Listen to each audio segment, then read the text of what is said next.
Hey everybody, welcome to the MD Cast. Episode this one. Yerp, the exact one. Yep, to the number. What do you think about the current number, Tyler? I think You knowing exactly what it is. It's a cool number. It's a big number. Yeah. Yeah, it's a big enough number. I mean, it could be bigger, but...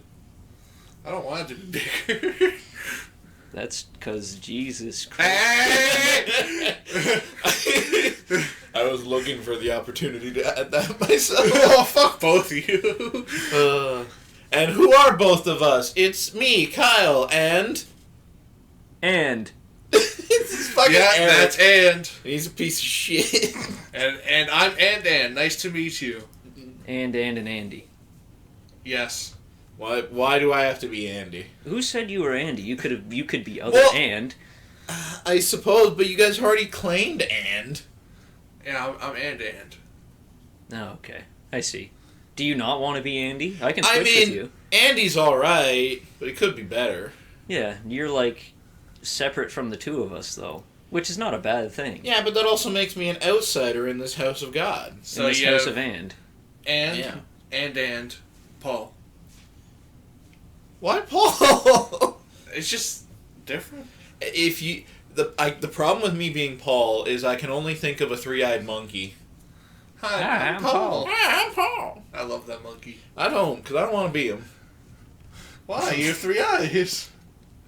I barely have two! Now you have 3. They all work. This is the highest level of fantasy I've ever been a part of. Speaking of high fantasy, we made a promise to our viewers. We're here to talk about Elden Ring. Yeah. So, boys, what's our thoughts about the famous Elden Ring, critically acclaimed? Let's be fair. Let's say the good things first. Our first playthrough of the game was indeed fun, but I really still hate the fact that when you have other people in the world, I said positives. you can't use your horse. So now you have to fucking traverse all of this land on feet, and it sucks. That is pretty rough. The horse is cool, though. No, it's not. That's because you're too stubborn to figure out how to use them to cheese the whole game. He was faster.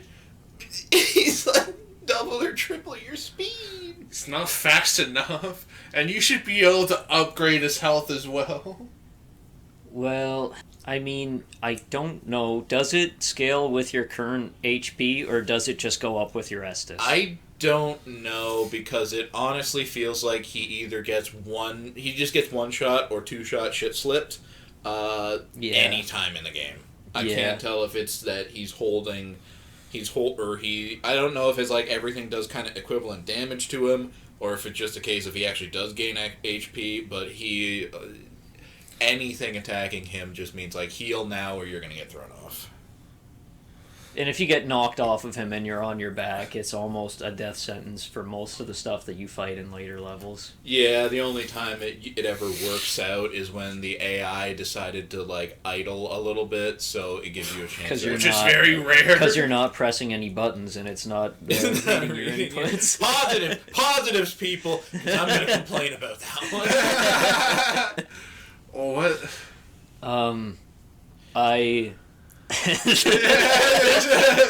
It's a very ambitious game, and I stick to this. I'm glad they did it, because I feel like they learned a lot of things, tested a lot of waters, and can ultimately have better ideas for games going forward, because, as with everything before them, they're always fucking learning something from it that they're going to, like, change up or manipulate in the next game. So I'm glad they did it. I just really hope they never do it again. I like Nefeli Low. She made my Pebness the big Pebness. I really... I like that it feels like Dark Souls while I play it for the majority of the time. Yeah. It's got the engine they've been building on the whole time. It felt like home, just with different things, and that I wasn't catered to, and... Positives. It's got really good designs, and despite how fucking annoying it is on the micro level of actual people, I do like the kind of world plot they set up. No, I don't. Fucking Morgoth. Fucking... No, I don't like those guys. Those guys are the micro level guys. I like the grander plot. The grand scheme of things. Yeah. Like, the fact that... I'm not going to put it like that, that's very offensive. The fact that the man married the magic woman and then divorced the magic woman to marry himself as a woman and then have a bunch of kids, that's all dumb and stupid. But I like the grander overarching thing of all the gods that are trying to take control and have their own little fucking fingers in the pie. Yeah, like the Frenzied Flame guy. He was interesting. Frenzied Flame is neat. I like how there are other ones that aren't really explored very much, but are there, like I believe it's the Blood Mother, the one that Mog worships, which is where he gets like the blood flame thing from. Yeah. Yeah, she's only ever mentioned like with him because she's very clearly like a small deal, like a cult kind of thing, but she is actually a god. Then there's like the flame god that the giants worship that is mainly just mentioned because of the fire giant.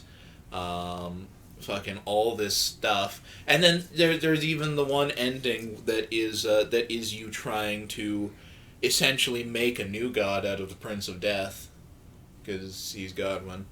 I think that's all cool, and I think that's all neat, and I appreciate it. What I don't appreciate is naming every character some variation of two things that is very difficult to remember on your first playthrough. They really do love their M and R names. Yeah, and I mean, here's the thing. It, technically speaking, makes sense because, you know... Most of them are family. Yeah, in old dynasties and all that, they would just name everyone. If not just naming them themselves, but like the third, it would just be some variation on their own name. So it makes sense, but it makes it harder to follow a fucking plot line. So, stop it. Thank you. Yeah. Am I the one who thinks that the Elden Beast was just a big disappointment? Everyone thought that. I didn't really like it at all. Big whale. I liked it design-wise. The problem... and it was pretty. It had some really cool, like, effects, like the attacks where it would jump up and make, like, spires of light. Yeah. And all the weird blasting thing. It was all very interesting to look at, but as this fight tacked on to the end of the fucking final boss, and it's not that difficult to fight, but if you lose to it, then it's you have a to go slog to through get another back. boss just to get to him. And it's like it's a fight that is straight up designed to be done on your horse. So why does it not let you use the fucking horse? Let's get back to the horse, man. Fuck the horse. I appreciate the idea of horse combat in the game, but I don't like it when it feels like a necessity. Here's the thing. I liked it, kind of, but it's very simple, and for anything that doesn't die with like a single swipe or like a two swipe as you're going by, it really does just become this elongated dance of sprinting in circles until you can, like, just get a stab at someone. But the problem is, it's really effective. There are so many enemies and even bosses that are trivialized by using the horse. Like, the fucking dragons. Yeah. Here's the dragons everywhere. We're gonna get back to them. Put a pin in it. But the thing is, they only have, like, one attack they can hit you with, not accounting for, like, unique attacks like the big sword thing that the magic one does. Yeah. They only have one attack that ever can reasonably hit you if you're on your horse. I didn't even like the dragons in that game anyway. I didn't either, not because... I enjoyed them at first, but then I fought my, like, 20th one. Yeah, it's like... And then that gets into the big problem. A big thing... bosses? A big thing about the series of games, the Souls games, that makes them interesting is the unique bosses with their own movesets and challenges and all that hardy-bardy-gar. Why did they fill an open world with repeats of the exact same bosses? I mean, you could say that they would make the other games interesting by re-adding those like same bosses that you fought as area enemies. But they also didn't do it 50 times. Yeah, and the thing is, right, that's only ever done with, like, here's a low-level enemy that, or rather, we'll make a kind of big deal out of a slightly less low-level enemy, and you see them later, and you can say, wow, look at that, I'm really powerful now. I'm cool. The problem is, they take high-level enemies, you fight them multiple times, and they pick the worst ones to do it with. Like, Falling Star Beast. I don't like the Falling Star. I don't like them. I hate them. They put them in the worst arena possible. There was only one good Falling Star Beast. It's the one right beside the stairs up to the Capitol. I still refuse to fight it. Fuck the Falling Star Beast. Who put it in a cave? Who put it in a fucking cave? Eric and I got the strat, so it's okay. Oh, I'm sure you do.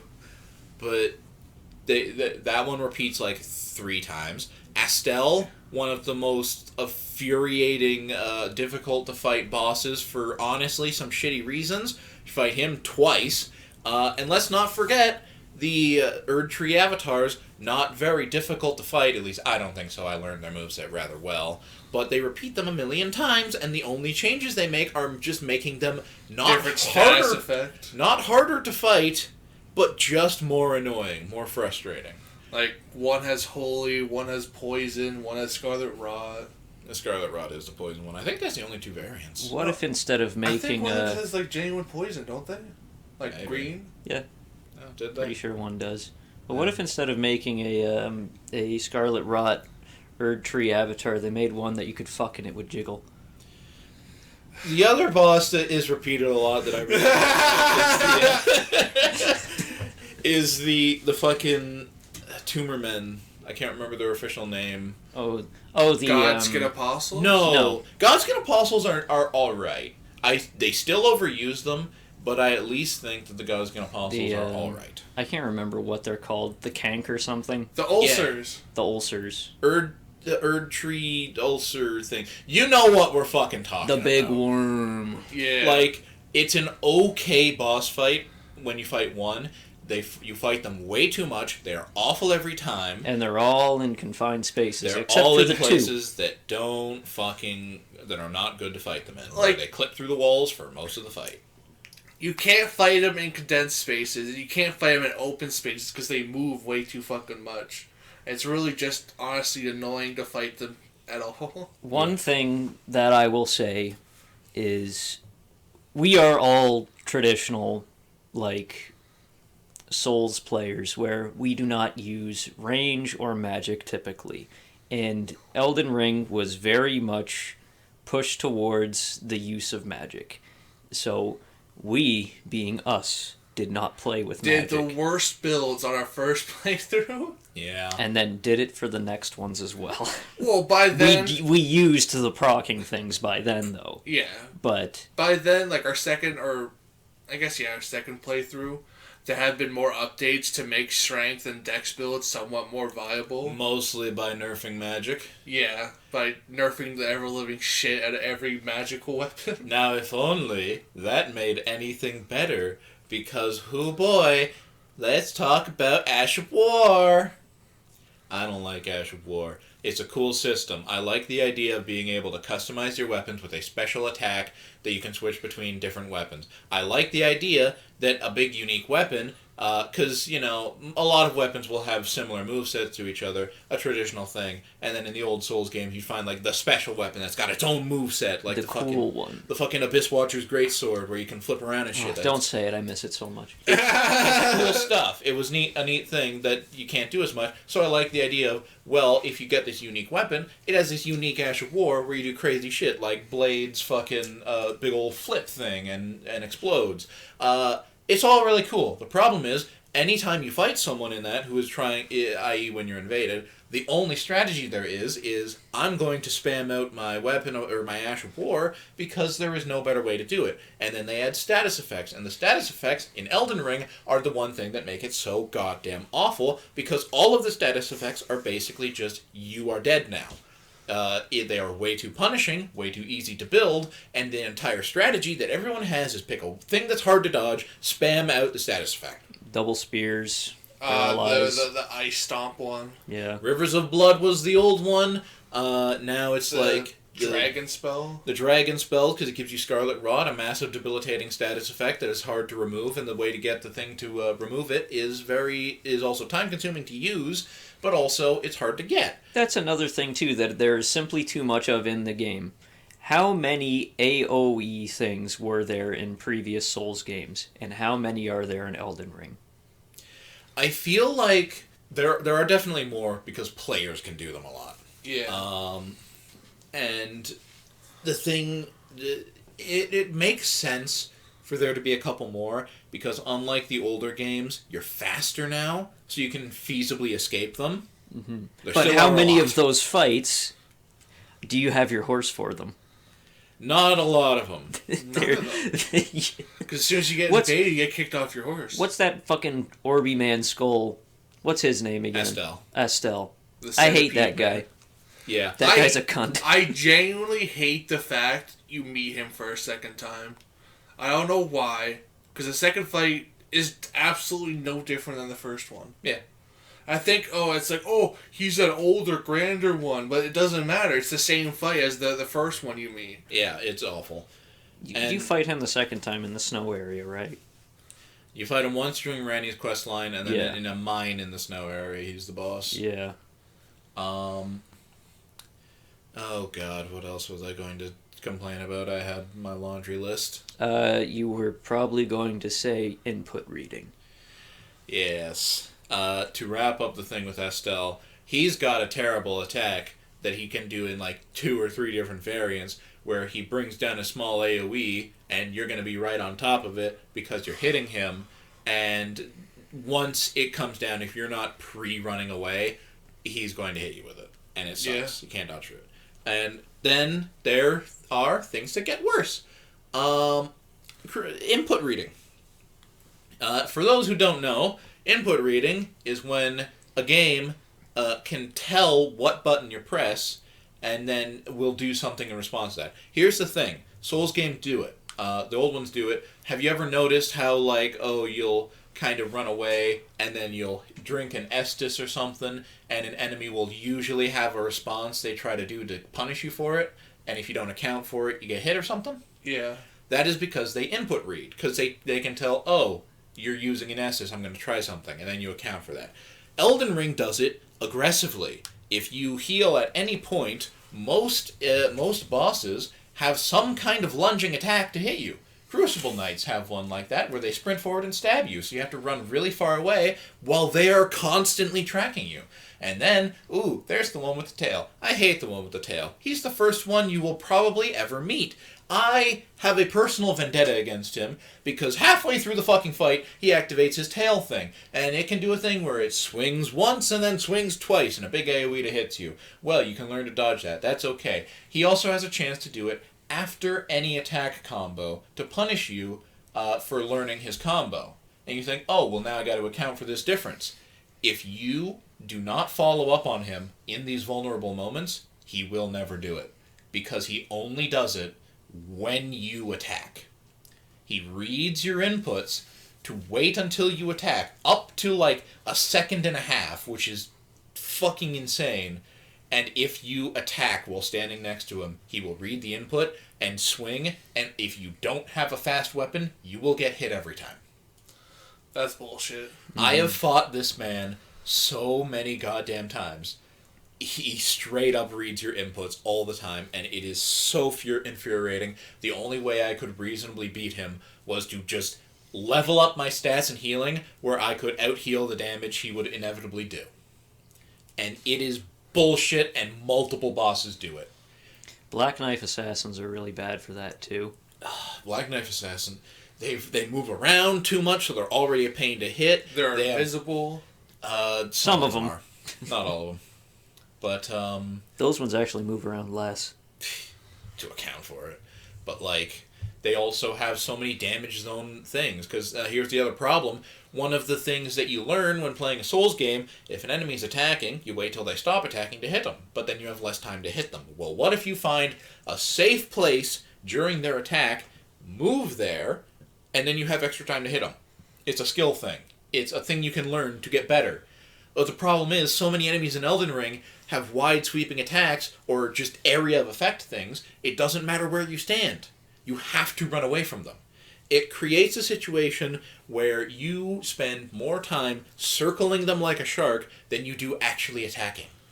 And then, do I want to mention the waterfowl dance? Do I have to? What was that? That was Melania's move. I feel like just by mentioning that, everyone probably knows, but Yeah. man, I don't like it. Yeah. I am out, like, there were 3 of us going at it for, like, what was it, 2 days? 2 days. 2 days of trying to kill Melania. Nothing but, by the way. Out of the 3 of us, I was the only one who learned how to dodge it. Because it is just so unreasonable to figure out. The first wave, I was able to dodge. Everyone is. But the second to, like, third one, I gotta run. Yeah. And it's like, I once kind of was looking up, like, how do you dodge this? The only feasible way people had to dodge it for so long was a speedrunner strat. Where the whole point was, when she gets up to do it, you sprint at her, spin around in circles to confuse her tracking, and then she will run off in a different direction. And then when she inevitably swings back around because she moves way too fast, you are able to dodge the last few strikes. Because not because she fails to reach you, she goes so fast that that even if she's run far away, she will run past you, and you can dodge through her. And especially when she enters her second phase, it gets worse. Oh yeah, a lot of those attacks, the twinning attacks, the ways that, like, the one rare move that will insta-kill you, but is also, like, really punishing if she misses it, if you actually try to follow up on the punishing, it will give you a bunch of damage and Scarlet Rot. Fucking... the way that she can still do all the bullshit she originally did. Yeah. It's insane. It's unreasonable. And she also input reads when you try to heal. Mm-hmm. You know. You know, my biggest... like, I could enjoy the game the first playthrough, and now that, like, we're on our second and a half because we kind of quit our second one, Yep. I can enjoy it still, but my biggest worry is that for the next game that they try to do that's like this, is they are not going to get enough criticism about these things that we don't like, because I feel like so many people are jerking it off, like, game of the year, best game of the year, but, like, it worries me that they might not change anything because of that. They might still have the input reading. They might still make a giant open world one. I like my little condensed maps. Like, weave in and out and around each other. I like that. I don't like these big open worlds. There's too much to do, and it takes too long to get through it. Well, the thing is, I'm not sure how much, like, the average player just played by themselves or actually had people playing with them. Because I feel like if people had were playing with them, they would have a totally different experience like we did. Because if you're just riding around on your horse, fighting your bosses by yourself, which is slightly easier because obviously if you have friends on, the boss difficulty goes up. Except for because they balanced all the bosses around multiple people, that's why they have fucking spirit ashes! Yeah. We also didn't use spirit ashes. It just seems so useless unless you have the right one. No, spirit ashes were incredibly useful. That's why for so long it was like, yeah, get the mimic tier ash because that you don't need anything else. That's what I mean. If you had the right one, well, they give you so many, and it's just like, why would I want to summon these old people? The thing is, there are straight up bosses where it is designed. Most of the game seems designed for you to have someone with you, whether it's a person or spirit ashes. The thing is, they designed bosses like that as well. There was one that I was getting really frustrated at in a dungeon where it was a funny cemetery shade and 3 skeletons. That doesn't sound too crazy. It was too crazy because the big fucking thing zips around and can kill you with instant kill grab attacks or high damage or fast attacks, all of which it does. And then you've got 2 skeletons chasing you and 1 shooting at you. You can't stop to kill the skeletons, you'll get killed by the shade. You can't kill the shade because skeletons will mob you. It is designed around having multiple people because I tried for like fucking 40 minutes to fight this thing, despite the fact that it was technically way beneath my level or anything. I shouldn't have had so much trouble with it. I did. I summoned in fucking Eric. We beat it on the first go. And it was easy. It was easy because the boss has so low health. So once, when one person is fighting skeletons and the other fights the boss, it becomes dead easy. Or when the boss is focusing on someone else and you sideswipe them, it's super easy to do, but the problem is it requires multiple elements on the board. If you are playing alone and not using Spirit Ashes, because, I don't know, maybe you don't want that experience, it is the wrong way to play. It's fucked up. Which also just goes back to caters towards Magic users and not real hands motherfuckers like us. Real strength boys. Quality builds. Yeah. No longer. No Fuck, longer. man. It's But rough. Yeah. And it's one of those things. That's why I always have to preface it with like, I'm glad they made it. I'm impressed with some of the stuff they did, but I don't like it or rather, it's not great. Because every time I kind of insinuate that I'm not as big on Elden Ring, people are like, oh, come on, why not? It's great. I'm like, no, it's really not. And the thing is, I could also describe it like this. Elden Ring is a wonderful game to play because it is built on an engine that was wonderful to play in all the previous games. Everything unique to Elden Ring that they added fucked it up. I love your foundation, keep building on it. Don't add this stuff though. It's rough. Hey, wouldn't it be really funny if we added in a boss where halfway through the boss fight, when he already gets way more difficult, he sucks up 3 of your healing things because he does an attack that will kill you otherwise? That's cool. The only way to resist it is to go to like one small church in a completely different area, unmarked by anything, get a certain thing, mix it into a drink, read the description so you know that it affects this one thing specifically, and then use it so it blocks that attack. And I can't read. How many times did we fight Morg before realizing that? Too many. Yeah, we fought him way too many times. And especially, I'm pretty sure we did manage to beat him on one of our worlds before actually having to use it. Did we? I don't think we did. No, we didn't. No? No. Oh. We beat the guy that's like him, the one in the poop zone. Yeah. Yeah, because he doesn't do the funny thing. He doesn't wave his stick. Shit on the lips of a priest. No. But poop stains the Colosseum doors. yeah, and man, the reason Eric is reciting this stuff is because this is the crazy bullshit that went through our head when we tried to get through that sewer area and kept getting invaded in the pipes, and people just spam dragon breath in the pipes with the enemies that are already way too strong. Really? The Dookie Zone. Yeah. Because that's where all the shitters live. It is. We always get invaded in the places that are confined because it's really hard to get away from area attacks. Yeah. Or area effect attacks. Sorry. Because everyone builds around a PvP build, I'm doing dramatic air quotes, where the entire point is I'm going to dump everything into my one-shot Ash of War, and if you don't die from it, then I'll just die anyway, because I'll just run away. Going to hit you. I'll just run away. Yep. Because that's what a lot of them do. If they don't get their area effect attack, they run away. Oh, yeah. And I remember one of the earliest invasions we had. We were wandering around Caelid earlier than we should have been. And we get invaded by someone who's got the ballista. And the second they spawn in, because I can see them spawn in, they sprint in the opposite direction. And we chase them, and once they get up onto a rock, they start shooting us. And we get up to them and like, okay, now we're going to fight you. They run away again and keep doing it. They were never going to fight us. They were just going to see how far they could be away to snipe us. And the that whole feeling, that vibe, carries through every time you are invaded in that game. And the unfortunate thing is, at least in previous games, it was potentially possible to be invaded alone, where you might expect someone to have a preconception of, like, I'm going to fight you right. You can only get invaded in Elden Ring while another person is with you.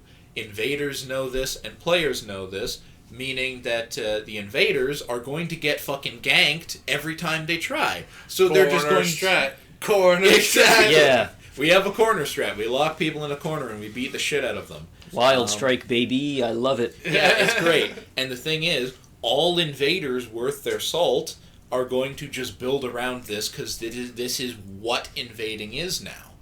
So that's why everyone is a massive AoE fiend that is super powerful, because they can't fight 3 dudes. And the thing is, some people try.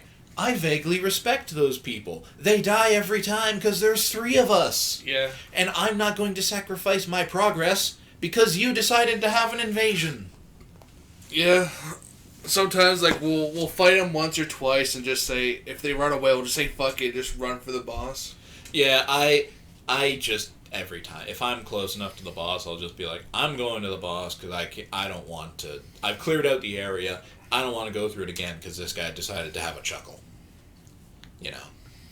And no honor. None of them have honor. It is an ordeal. And so that's why I say good foundation, and they kind of messed it up. Mm-hmm. I hope they learned things. I believe they did. They're usually pretty good about that. But, you know, I hope they don't go back to open world. Mm-hmm. But now that that's out of the way, we can talk about a better game. Chivalry 2. I wouldn't say it's a better game. Oh, get out. Get the... You insult chivalry in the basement? My messer.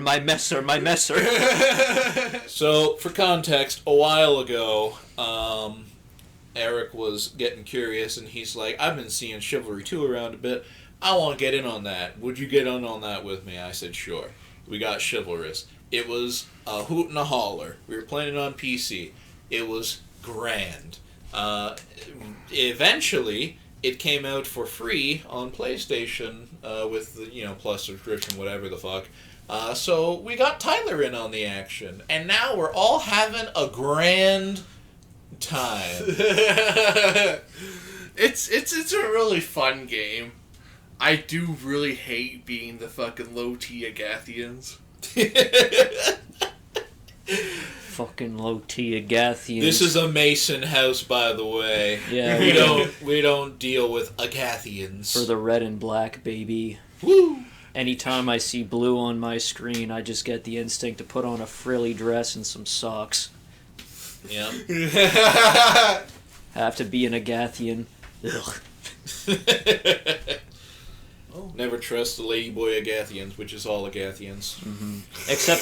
Except for when you're Agathian and you win against the Masons. You are not lady men. Yes, you are not lady boys. You are lady men. Of course. Fucking when I said that when Eric and I were playing, he fucking died for like a solid minute. He sent that to us without context.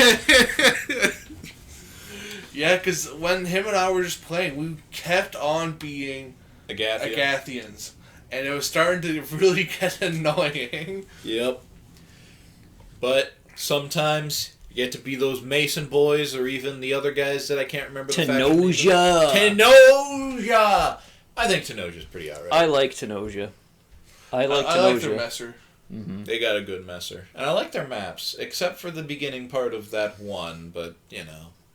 Is it the one that makes the game slow when all the boats come in? Yes. The one where you gotta blow up the lighthouse. I don't like that part. The rest of it is okay, I guess. I like destroying art and burning libraries. Of course. But, yeah, Chivalry 2. Very fun game. It is just a good old beat the shit out of each other romp, throw bottles at knights' heads, pick up anvils and throw them. Sometimes it works, sometimes it doesn't. And then get abandoned by your team when they're trying to blow up the trebuchet. It's a good time.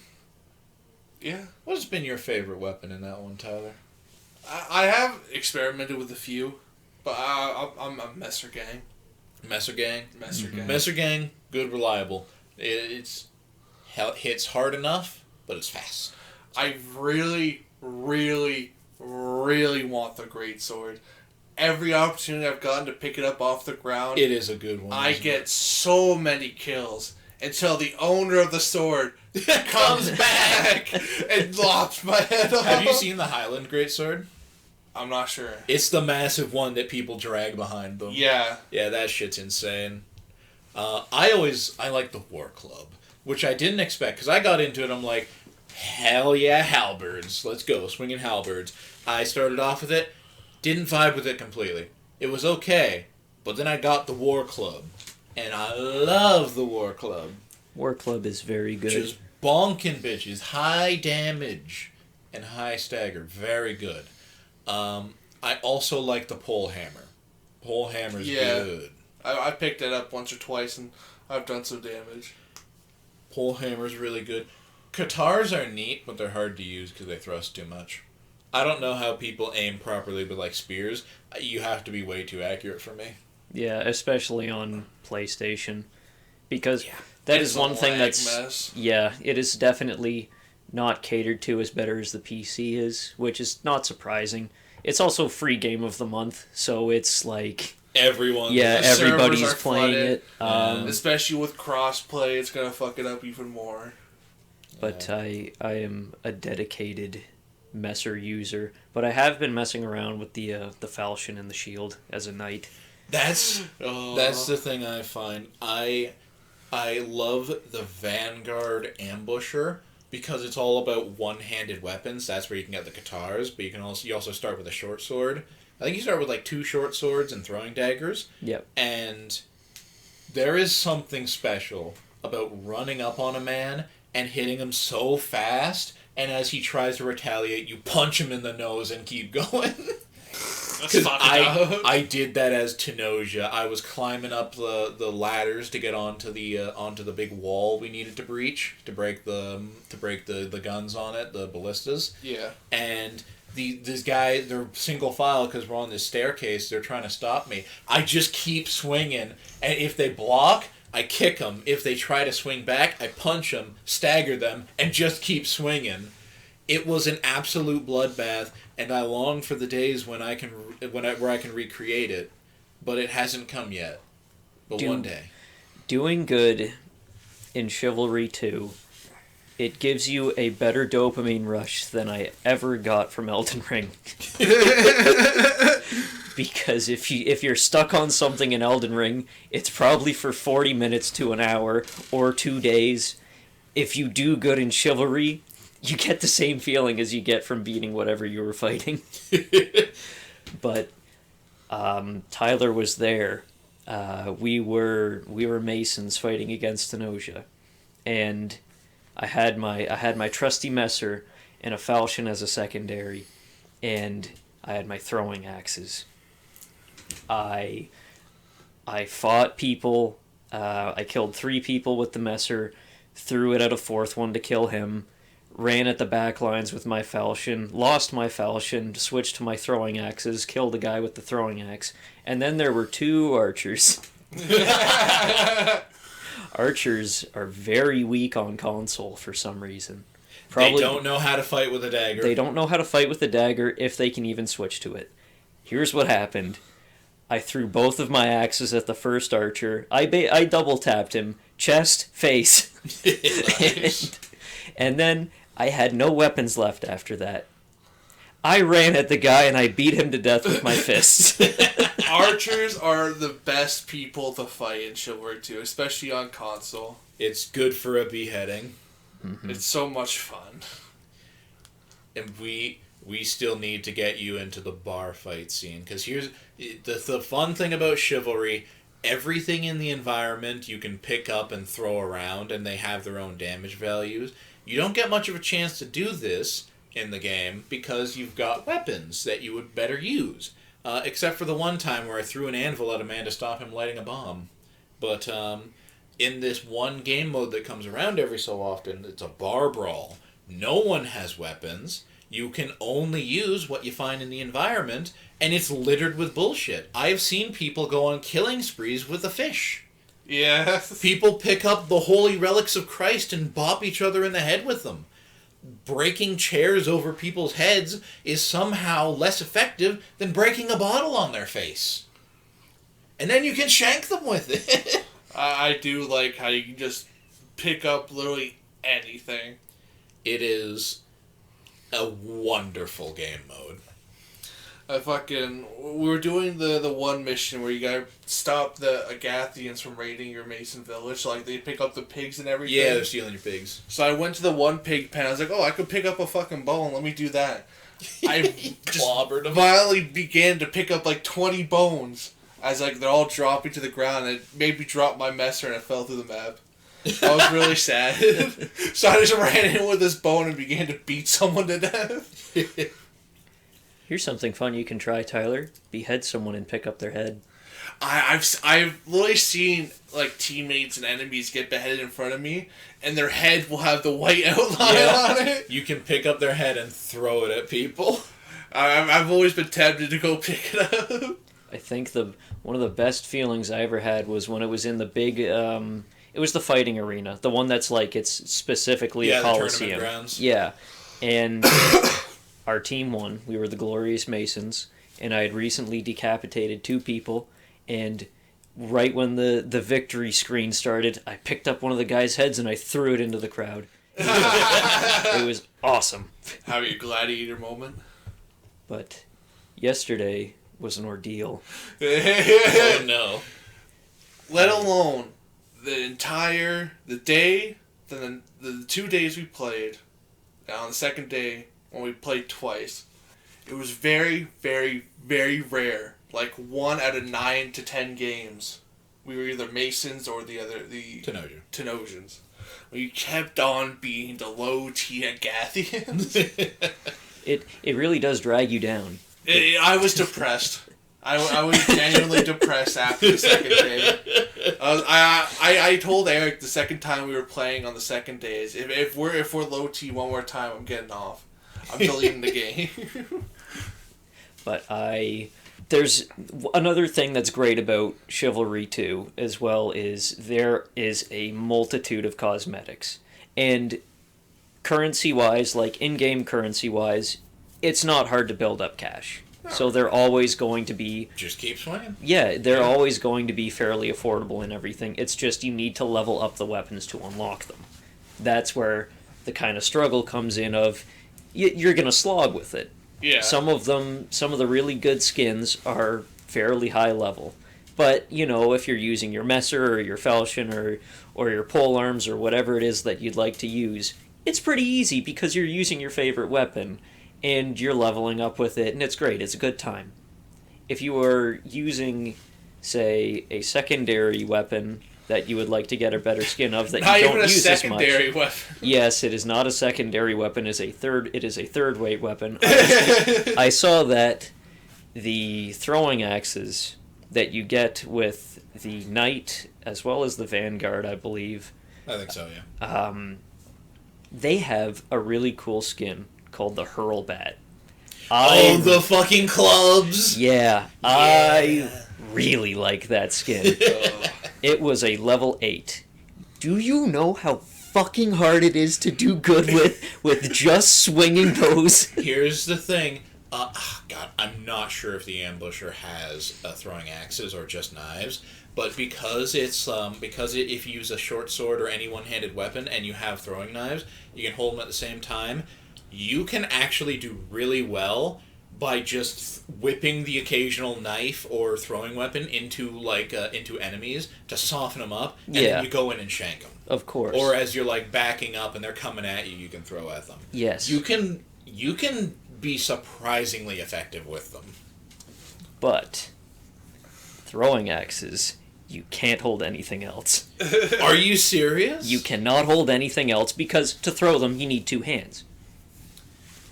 So, can you at least use it as a melee weapon, though? You can use it as a melee weapon. Okay, well, that's good.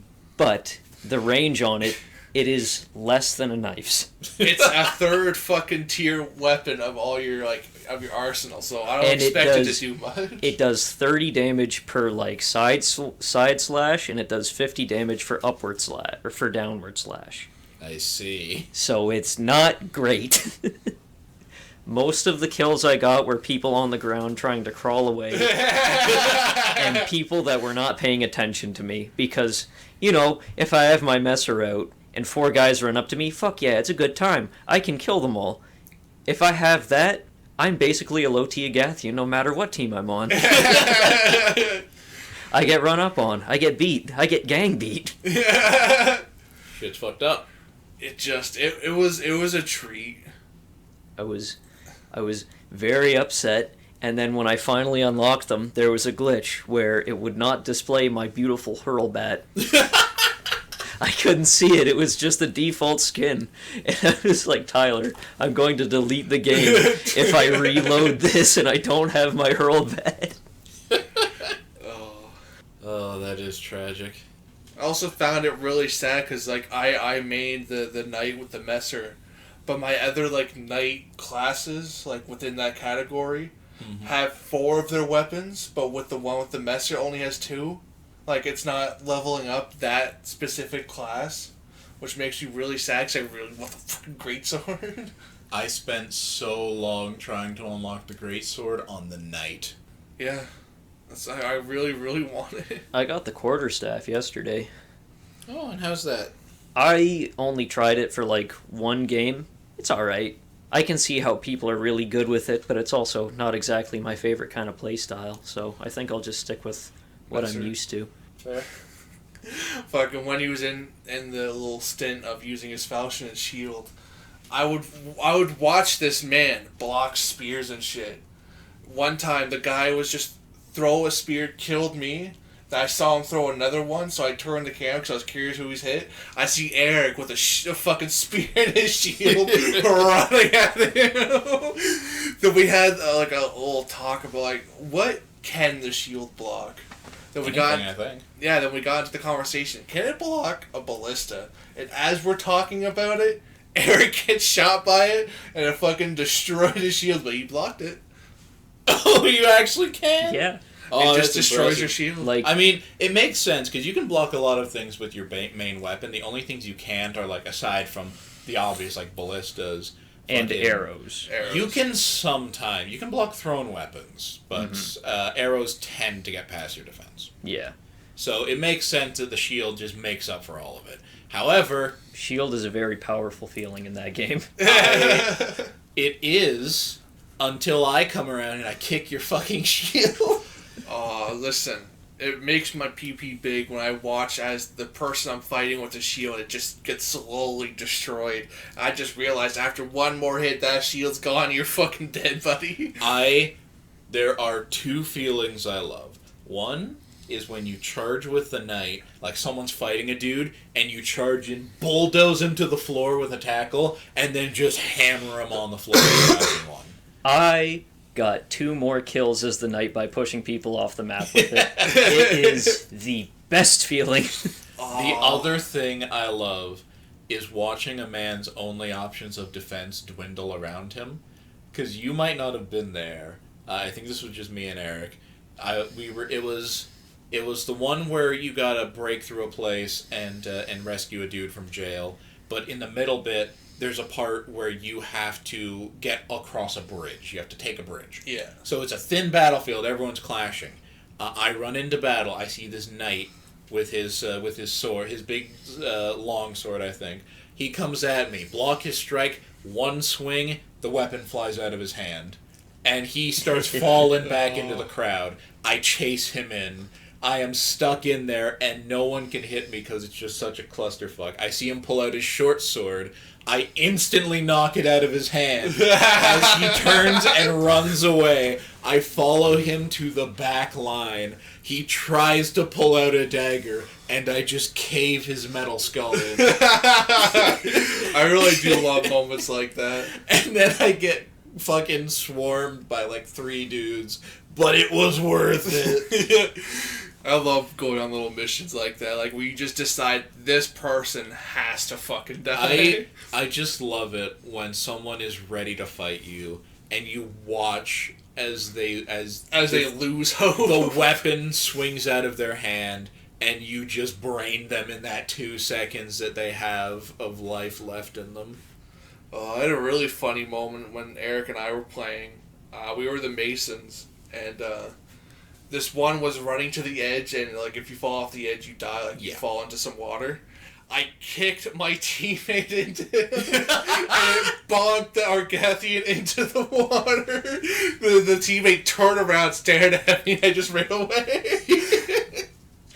I love little moments like that. The other cool thing too is when you're doing really good, and like you're on your last legs, and then more people run in to try and kill you, and then you end up killing them too. You fight them off too. Look, there is another thing I love seeing. It's rare. It is admittedly rare because they usually block it. One of the things I love seeing is you fought off a dude or two. You're like bloodied, beaten. You see 2 more guys coming at you, ready to take their easy kill, and you throw your weapon and instantly take one out. Yeah. And it's better when it's like the one in front, because you can just tell the guy's like, oh shit. Maybe I shouldn't fight this guy. I think were both of you there when we were Masons and we were raiding the Agathian town and just stealing. We were in the marketplace, and I ended up killing 12 people in that just little that little secluded section, and I lost my sword through both of my throwing axes, and I just have my falchion left, and those 3 people come over for that easy kill. And I'm very vocal when I play the game. I yell, I scream like I'm actually there. Yeah. It was the best feeling when I killed all 3 of them. I was like, I thought it was an easy kill, huh? I feel like Fed Smoker. You're talking like them. But, Chivalry's a good game. But I've had another interesting gaming experience lately. A gaming experience. You see, a good friend of ours has a slightly better situation with his computer now, so he can play more games, including games he used to play before. And so he's brought me along to play them with him. And one of those games is Team Fortress 2. Here's the thing. I never played much TF2, but I have consumed. I've consumed so much Team Fortress 2 content online by watching videos about the game I don't even play. Yeah. That I know all kinds of things about the weapons and play styles of everything, and then I'm like, I guess I gotta put it to practice now. I'm so fucking bad at that game. I better fucking see you, like, rocket launching across the map. I don't know how to rocket jump. I can't do it. It is surprisingly, like, you watch a YouTube video of someone playing TF2, it's like, oh yeah, soldier, just rocket jump, boom, boom, boom, all around the map. I'm like, let's rocket jump, and I hit the ground, lose half my health, and then smash into the wall. I barely make it to the walls. I usually aim too low, so I just go straight up and then take fall damage, and I've gotten nowhere. And I'm so fucking bad at it. But there are times where I do alright, and it's okay. Movement in games like that have always blown my fucking mind. A good game that has good movement like that is Titanfall. The difference is that with Source games and stuff, it's just kind of like byproducts of the engine. Yeah. It's more like an exploit, but because they realized it and no one fixed it, it's like, this makes things better. It's like, well, now it's just a movement tech. Yeah, Titanfall is built around having good movement. Because, like you said with Source games, because most games put a lock on the how fast you can move forward, how fast you can move backwards. Mm-hmm. In Source games, they don't have that. Yeah, they don't lock it. So long as you can accelerate, even if it's by exploiting weird physics, you can keep going. Like, watch a speed run on Half-Life 1. Oh, It yeah, that's insane. insane. I can't watch speedruns. I don't like speedruns either. If I'm being I honest. can. It I get depends on the sucked in. game. That's why I can't watch them, because I will sit there and I will watch an entire 12-hour speed run of a game I will never play and have almost no interest in. I watched the Spyro speed run. I've never played a Spyro game. Spyro games are good. The only ever long speed run I've watched was Dead Rising 2 because I was really interested in it. That one would be... How would you speedrun Dead Rising 2? It's on a time limit. Well, it's time. It would basically just set the low cap for what you can do. Like, you can still speedrun it, because the thing is, speedrunning, technically speaking, the first person who beats a game speedran it, and then everyone else beats it. Yeah. So it's like, if you have the waiting things, it would probably be a case of, using the mandatory downtime to find ways to give you the advantage you need to cut down on the time Get all when that you're actually in the mission. money. Yeah, get all the Zombrex early. Go to all the yeah, casinos. get all the Zombrex. Obviously, in speedruns, you're not doing all the psycho missions either. You probably get exactly the weapon you need to shave off a few seconds later on. Yeah. Probably using skateboards and stuff. Yeah. This guy I watched even used one of the little fucking tricycles. How much did he use the vehicles? Did he ever accumulate enough money to use the vehicles? No. Really? Because most vehicles cost a lot. It is a lot of money. The only one you get for free, I think, is aside from the bike and the little carts around. You know, but yeah. I love watching speedruns of games I played. Because, I watched the speed run for God of War 2. Yeah. And at the time, I was like, oh, this is the fastest time. I go look at my time. It's 10 seconds behind. You were a speedrunner. I fucking loved God of War 2. So, every chance I got to play, I just fucking whoop. I love that game. I love the God of War series. Yeah. I mean, speaking of old games we like... I recently decided to go a little bit nostalgia tripping, which I do every so often. The last time I did it was 10 years ago. Fun fact. Which is a terrible thing to think. I can straight up say I did a thing 10 years ago, and I wasn't a fucking toddler. You're old. Hey, shut up, bro. You old bitch. Things from my childhood are 20 years old. Yeah. And that's fucked up. But, speaking of 20-year-old things, I was playing a bunch of games from 2005. Don't say that. I was playing old PS2 games I had, because I still have my PS2, and I'm like, oh, I still got my games, it's all working, let's try to boot it up. The first game I booted up, I play it for a bit, I'm like, yeah, this is good. I realized my PS2 controller, the cord is broken, so it doesn't none of the buttons work. But I have an old, DualShock 2 meant for the PS1, and so I could use that instead, which I did. Turns out, a lot of games made in and after 2005, if they don't detect a DualShock 2, a PS2 controller, it won't work at all. It just won't let you play the game. So I couldn't play any of my other fucking cool games. I had 4 of them lined up. I went and bought one on Steam, though. Which one? Cold Fear. Which is Resident Evil... It came out around the same time as Resident Evil 4 did, so it was violently overshadowed because it was like Resident Evil 4, but on a boat, and not made by fucking Capcom. Yeah. Kink Conk. I remember it being a really scary game. I was scared of it as a kid. It's not anymore, because I watched a zombie get brained by a fishhook. Because it's one of those neat games. It had a cool gimmick to it.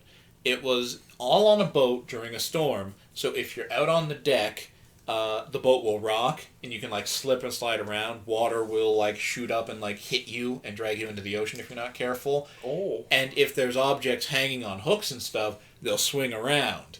And here's the other fun thing. The undead enemies in that game, you can put them down, but they don't die unless you get a headshot. So you got to make sure you get that or double tap them, and it goes fine.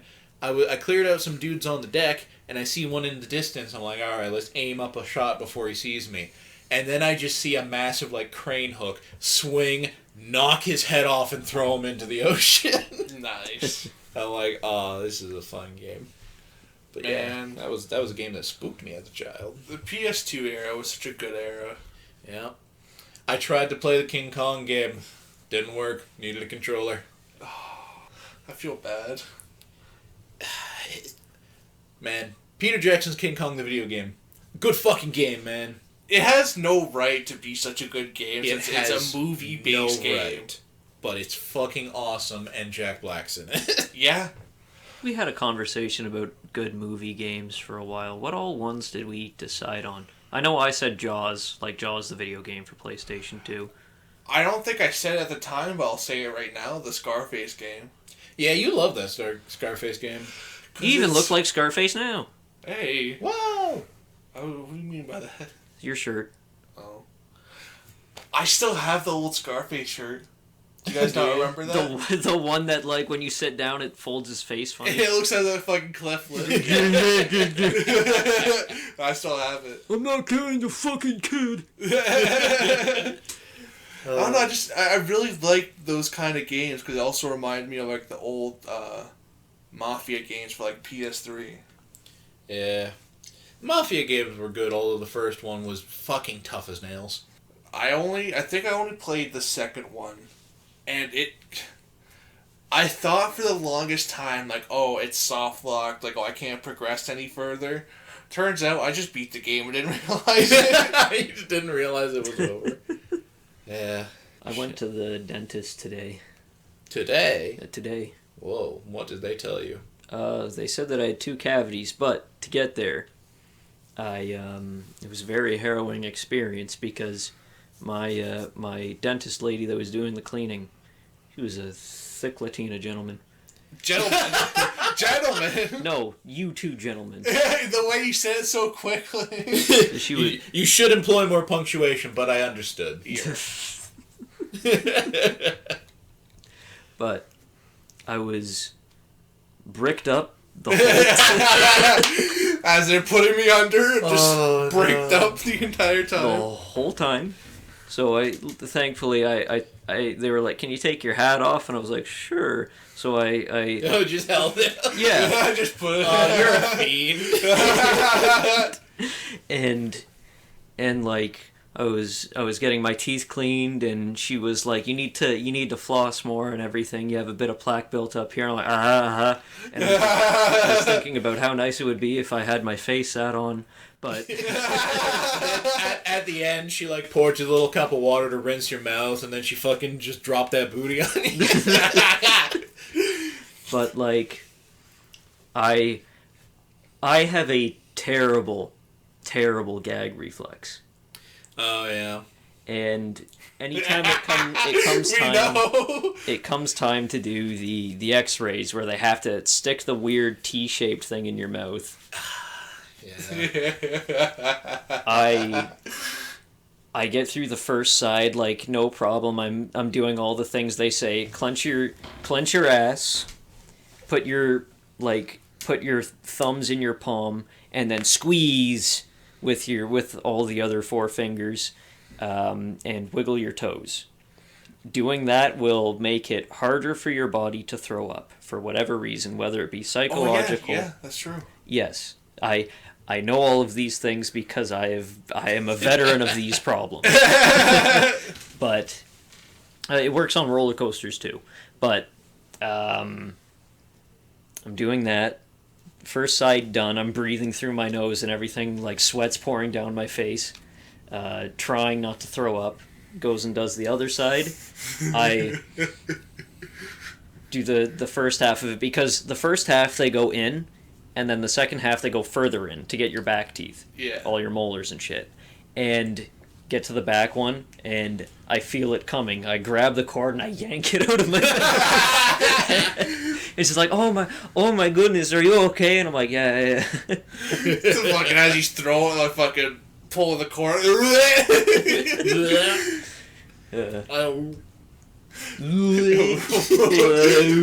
We know you have a fucking bad gag reflex when you fucking deep throw the tree. I'll never get that fucking sound out of my head, man. It was so fucking hilarious. I told you guys about the dentist that kept dropping the nozzle head in my mouth, right? I think so. Oh, Well, why'd they do that for? Because their tool wasn't... Okay, so you know how the dentists have like a little water nozzle thing where they spray your teeth when they're cleaning? Yeah. I love that thing. I don't like dentists, but... Well, I don't either. They choke me. I was getting a cleaning done. Person's spraying in my mouth, all that stuff, and water. And just while they're doing it, nozzle falls off, bumps off my teeth, lands in my fucking mouth. I'm like, ah! She's like, oh dear. She's like, sorry about that. I'm like, whatever, it's fine. Yarn Yup tub. But she keeps going. And, 10 minutes later, happens again. Drops in my mouth. I'm like, bah. And she's like, whoa, crazy. Finishes it out. It happens a third time. In that same fucking session. I'm like, what the fuck? Stop it. I was straight up going to, sit up with all the fucking water in my mouth. Spit it at her. Whatever, and just be like, stop dropping it. Go to your fucking neighbor. Get a new one that fits tight. I don't give a shit. Stop dropping it in my mouth. You know what he should have done? On the third one, he should have just swallowed it. That's what I fucking get. Have you ever thrown up at the dentist? Yes. I have too.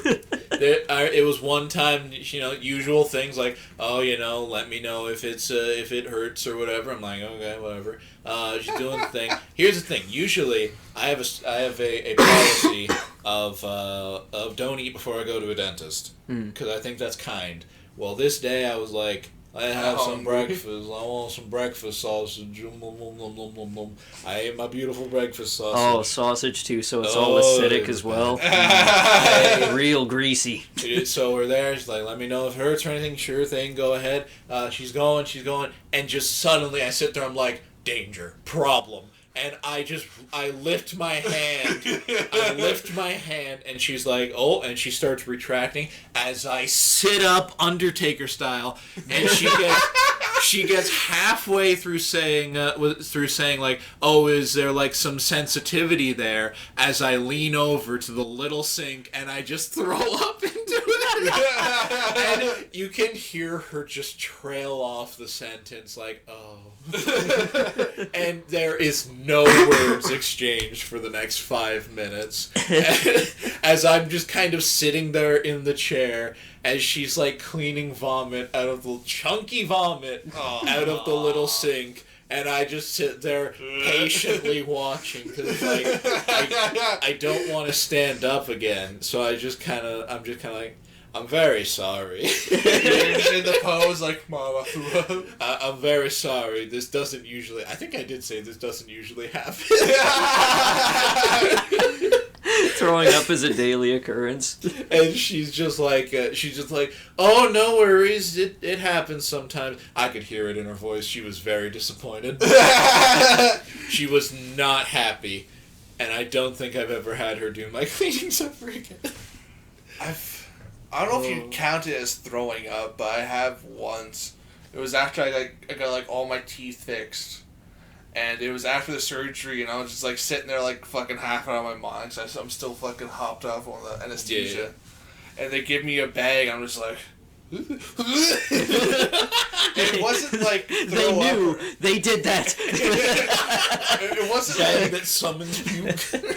It wasn't like throw up or anything, but apparently it was all the blood that was still in my mouth and throat back up. That a lot when you get mouth work done. There's so much blood, dude. Scary. I remember after I got a ton of fillings from way back when. I got so many of them, and I just sit up halfway through, and they're like, "Give your mouth a rest, maybe a rinse." I'm like, "Okay, where's your bathroom?" And I go and I look. I'm wearing the sunglasses because the lights they shine at you can't deal with them. Got to wear sunglasses. I go in, I look in the mirror with my sunglasses, and I look like a horror movie victim. I'm like, wowzers. This is rough. I spit into the sink, this red glob. I'm like, haha, I'm gonna die here. You would look like the dude with sunglasses. I suppose I do have that kind of aesthetic if I try to go for it. The shaggy look? The shaggy, unkempt look who doesn't know anything about golfing.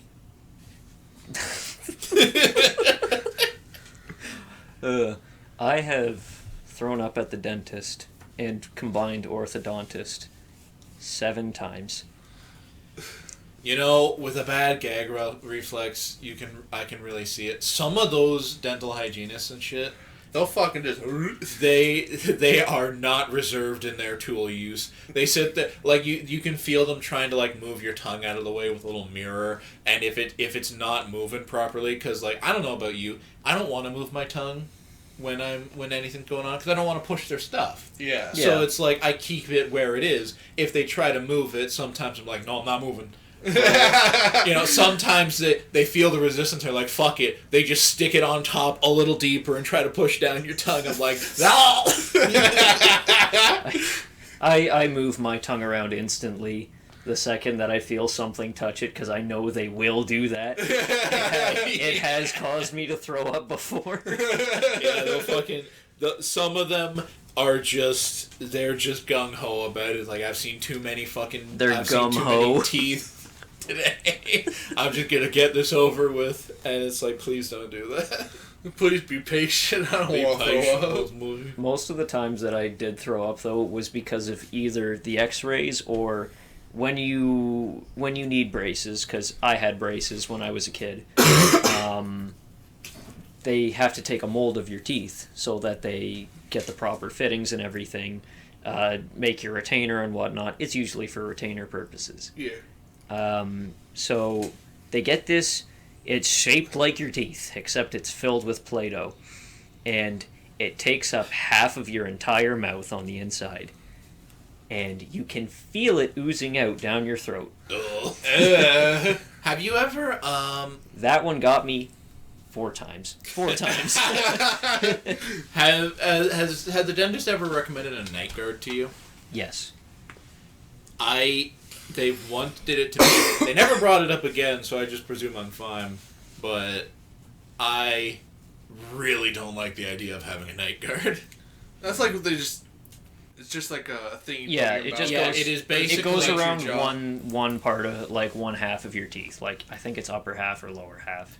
Yeah, it is essentially just because it's for, like, if you grind your teeth at night. Mm-hmm. So it's basically just like a softer thing that you hold in your mouth while you sleep. And I'm like, I'm not doing that. My molars are flat, and they keep saying you should get a night guard. I'm like, well, too late. Like, I'm going to be completely honest with you. I'm not grinding my teeth at night. I'm grinding them during the day because I'm angry. You just gotta wear a mouth guard at work. I've thought about it. I would then be the scariest team lead. if I let it be known that I need a night guard to stop myself from grinding my teeth because I'm angry all the time. It's like when you see Eric walk by with the fucking mouth guard, like, I look like a boxer. Have you the one thing that they put in, have you had fillings before? Yes. Okay. I have terrible teeth. I'm very prone to cavities for some reason. Mine aren't much better, I'm being honest, but the one thing they do where they take the little plastic wrapped thing, and to get the mold of the actual cavity, they just jam it between your teeth, high pressure. Yeah, that one hurts. I'm like, man, I've already got a gap in my teeth. I don't need a bigger one, thank you. But have you ever had the one thing where they have to operate on your teeth, but they don't want to get anything else, so they put, like, the latex mask, and it fits all of your individual teeth? That is the worst. I don't like that thing. Not a fun thing. Have you ever had the mouth spreaders? I might have, when I got my initial, like, all of the fillings and stuff. I think only once, though. I've had the mouth spreaders. Because, along with having a terrible gag reflex, my mouth on the inside is actually quite small, and I cannot spread my jaws that far apart. So, holding my mouth open for a really long time, it's really hard on my jaw. So, after a while of doing big surgery, my mouth starts to close on its own. So they were like, well, that's a problem. Yeah. I don't like the dentist. No, Not a can't say I fan. do. I don't know, it's been, how old am I? 24? Yep. Old Like- bitch. 10, 11 years since I've last seen one. It's been a decade! You have remarkably nice teeth for somebody that has not been to I the don't dentist believe in that you. long. No, I like genuinely. They're I feel like they're bad. they're nice and Like, white. I You know I don't have this. you don't have like particularly bad breath either. You can tell that you care for your teeth. I feel like I have really bad breath. Really? I don't. I mean, maybe I'm just used to your Tyler Used to your your musk. there is not a point in memory where I've noticed your breath being a problem. That said, don't start like breathing on me. I don't know. I've always been like kind of a little bit self-conscious about that. That's why whenever I go out, I always have a fucking mint. And I mean, maybe it probably helps. yeah, maybe that's the thing, honestly, because Well, the like mints only last so long, especially like when you're smoking and stuff. You figured it. Well, yeah, but if it's gradually wearing off, then yeah, everyone acclimates to it.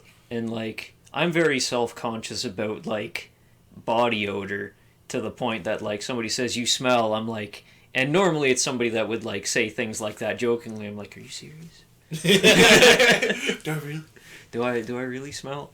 But like when you're self-conscious about things like that, I feel like they are, if you're, you know, a well-adjusted person, you tend to take care of it more than the average person would. If you're self-conscious about your teeth being clean, typically you end up cleaning your teeth well, because like I shower every day, and I have a stick of deodorant in my lunch. I have a stick of deodorant in my locker, and I have a stick of deodorant in the bathroom. I have 3 in there. The one your lunch to eat it. Yeah.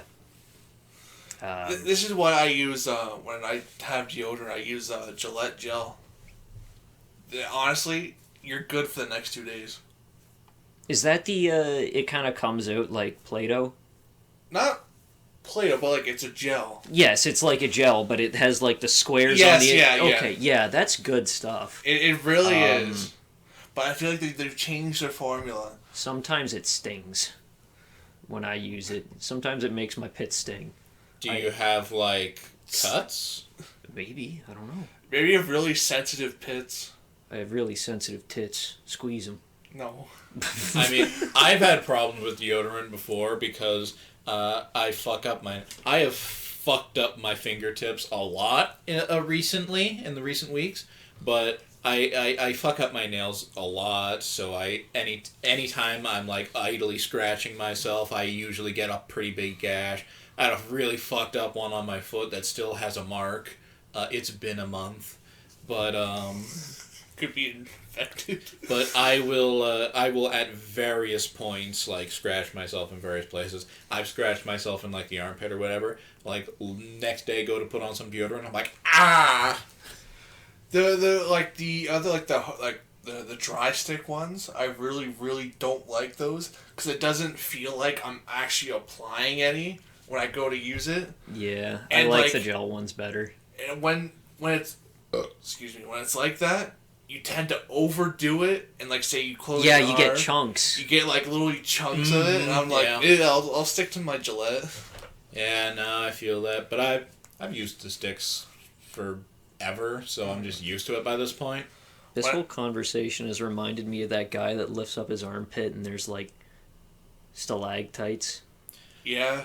Thanks for coming to the MD cast. Where are we Actually, at? that does remind me. We got like 10 minutes left. Okay. But it reminds me. I'm gonna blame it on you guys. I've been seeing a lot of because on like YouTube Shorts and all that, there's a lot of like fucking cow hoof surgery videos I don't watch them. Love those. I don't watch those either. That's all Tyler. I don't love those. But it appears I have evolved past that now. Now I see cats at the vet surgery, and that's not fun either. I have seen so many parasites removed from the nose of a cat, and it is awful. Bot flies are the worst. I would much rather watch people getting run over by trains than watch like pimple popping and all that esque stuff. Here is the one that fucking was insane, and I'm gonna plague you with it now. It was this one. It was a cat. They clearly like knocked it out. You can see it's on the table, and they're like looking at it. Cats have like multiple eyelids, I guess. Yeah. And you can just see like pink flesh that is clearly like bloated or like swollen, sticking out from under the eye, and they're kind of like moving it around like there's something wrong here. We got to figure out what it is. They dig. Turns out there was something behind its eye, close to its nose. And so they're like, we gotta remove this. Whatever it is, it's in there. It's not supposed to be. We gotta remove it. Reach in the pliers. They start pulling it out. It was a full stick the size of like one of the arms on a pair of glasses. Oh my god. Directly back up there. Fuck. And they put, in fact, I think that's what it was. Because you could see it was broken and jagged at one end. And they pull it out, the whole thing, and it's just this blood-soaked thing. And they're like, well, no wonder he was grumpy. I'm like, yeah, you fucking think so? I don't understand how these things fucking happen to cats, man. Cats are... Well, you see them fucking whip around so fast all the time. Yeah, they're interesting creatures. I love but hate cats. I love cats. I've always been around cats. They're fucking like cats. durable though. Like, oh Yeah, you can tie them up in bags and throw them in the river. Hey. I mean, doing that en masse is the best way they had to fucking deal with them. Can't kill them otherwise. Fucking, I've seen cats jump from like 3-4 stories just to Plop. plop, and just whoo, they're gone. Yep. There's a reason they say cats have 9 lives. Because you can't fucking put them down on the first go. It's especially funny because like this is like an Indian household, and like everything was marble, like all the floors. Yeah. And this cat just jumps from like the highest point of the house down to like the living room, and you just hear and it just darts off. Yeah. Cats will just keep fucking going, and I don't know how they do it. It's really, really, really, really funny watching their little standoffs against one another, and they're just screaming at each other. Have you ever seen the one thing of the guy that made a perfect cutout of his cat and put it around a corner? Yeah. It's great. I love little ones like that. I remember when I was a boy, there was this cat that lived on our street. It was my neighbor's cat, and his name was Timmy. Timmy the one-eyed cat, because he lost it in a fight. That cat was the best cat I ever knew, because he kept all of the other strays away, and he was friendly with people. Good So cat. you would hear him just in the middle of the night getting in fights with other cats. No other cats came around, and then Timmy died of old age. And that's when all the strays came back. Oh. He was the guardian. He was the king Yeah. of the jungle. He was the best cat. I love that guy. He swiped at my brother when he was a kid, but my brother was trying to pick him up, so I was like, All cats are like that. you fucking idiot. Alright, here's the thing I wanted to mention earlier. Oh, please. My dad, God bless his heart, came barging into my room, Naked. stared at me. I was like, do you think people really believe in the Matrix? Oh my god. Don't, please. Is he a Tate bro? No. Okay. No, he's nothing like that, because Kyle said the same Yeah, thing. when he alluded to this earlier, I'm like, please don't tell me your dad believes in Andrew Tate. Like, don't tell me he follows him. I don't want to, like, rinse your dad on the podcast. Yeah, like, I'm gonna say some very mean things about your dear old father. But, no, he came into my room and, like, we had, like, a decently long conversation about it. Because, like, I was just trying to explain, because, like, in news nowadays, they always refer to the Matrix. You got your red pill, your blue pill, and stuff like that. I'm just trying to explain to him, like, it's a metaphor, like an analogy for what's going on nowadays type of deal. Yeah. And he's just like, huh, so is that really the case, or do you think there's actually, like, stupid people out there Oh, there are absolutely who believe they people. are in the real It's Matrix? a documentary, dude. Oh!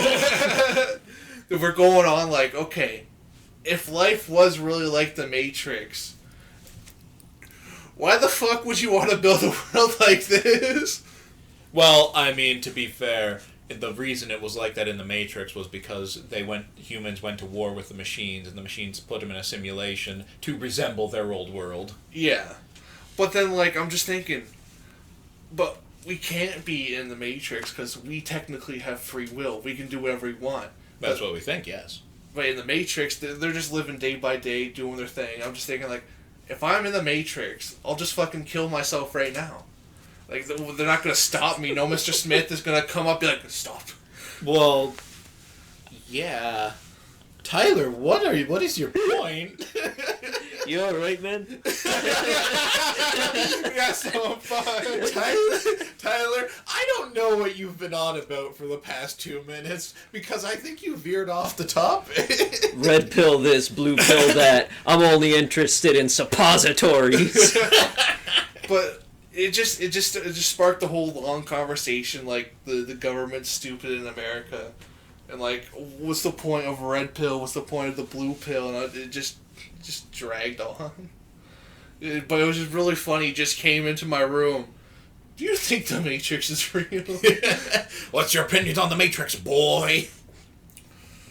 You should have turned around and just gone beep boop. You should have whipped your head around, blank faced, and then stood up bolt straight and started running towards him. Should have pulled the perfect square sunglasses out of your pocket. Should have pulled the Desert Eagle out from under your pillow. Yeah. I forgot that the agents used Desert Eagles until I rewatched The Matrix. Yeah. Scared. Shit's fucked up. I also watched RoboCop for the first time recently. Oh, how'd you like it? Which one? The first one. The The original? The good one. Yeah. Yeah. It was the first time I'd seen it. I actually I enjoyed it. It was kind of slow and dragged at various points, and there are certainly parts that I feel were so anticlimactic, but also it was enjoyable. I can see why people liked that movie. I liked when the guy got covered in the slurry chemicals and then got hit by the car. That was fucked up.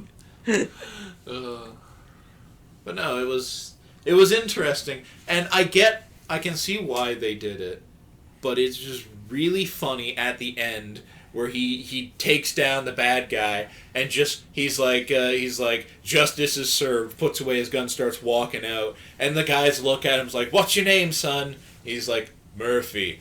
Cut to credits, hard cut, playing the old RoboCop theme. And I'm like, this feels like a fucking comedy skit because it's so abrupt. That's a lot of great 80s, 90s movies. Yeah, like that. I get... Would it have been better if he said RoboCop and then it was hard cut? No! He should have said Murphy's Law. That would have went hard. Because, he's a robot. What? No, Murphy's Law is something else. Murphy's Law is, I'm pretty sure, the law that if anything something bad can happen, yeah. It will happen. I'm thinking of Asimov's laws. What's that Asimov's one? laws of robotics. Yeah, the 3 laws of robotics. Yeah. What are the 3 laws of robotics? If you the first law is a robot cannot hurt you. Cannot hurt a human. Second law is it will follow any command you give it to it, unless it opposes the first rule. Like, you can't command a robot to kill you because it opposes the first rule. I think the third one is I'll have to search it up. I can't remember what the third one Yeah, I is. forget the third one too. The first one is the one that's most common. You Yeah. shall not harm a human. Don't fist the robot girls. Because I watched iRobot recently, and the robots in there are based off the three rules. Yeah, the three laws of robotics are a classic. Yeah. So It's cool, but then you realize how fucked up it is, because, you know, the robots in iRobot were following the rules, and they decided to start a fucking revolution. also, fucking back on RoboCop, because I watched Mad God, and I pointed out as a fun fact to my mom about it. I'm like, oh yeah, it's made by Phil Tippett. Like, it's his little brainchild he's been working on for a while. She's like, oh, I don't know who that is, and I always explain. The guy who did the stop motion for RoboCop, Jurassic Park, all kinds of things like that. And so every single time we watch a movie, like when we watch RoboCop, you see Phil Tippett's name show up. It's like with stop motion animation or whatever by Phil Tippett. She points at it and she's like, "Hey, look, it's your guy." Aww. Like, he's not my guy. Your mom's so sweet. It's your boy. It's the dude. Yeah, it was also interesting to see that stop motion because it's old stop motion. It's very chunky, very nice animation, but very chunky. Mm-hmm. It misses me. It holds up good. Yeah, it did everything it needed to do, Mm-hmm. and you know, I thought it was all right. How much time we got left? We got no time. No time. No time We on the didn't- dot. We didn't even talk about fucking The Cursed. We didn't. Yeah.